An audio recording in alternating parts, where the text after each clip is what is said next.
How to get rainbow in Block Blast. Hey everyone, welcome back. In this video I will show you how to get the rainbow power in Block Blast. So let's get started.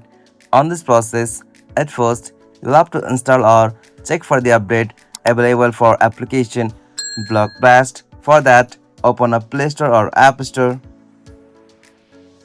After you open App Store, in the source field you'll have to search for Block Blast. Alright, after you find it, you can manually tap on that update option if you find any update, and after you update the latest version, tap on open.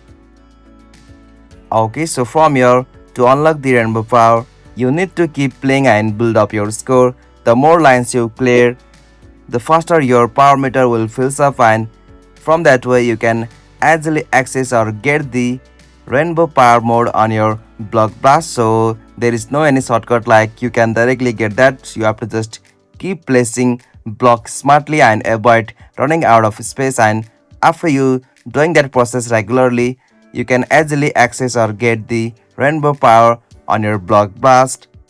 Hope you found this video helpful to you, and please don't forget to give a like and subscribe to our YouTube channel for more quick and short tutorial like this. Thank you for watching this video. Have a nice day.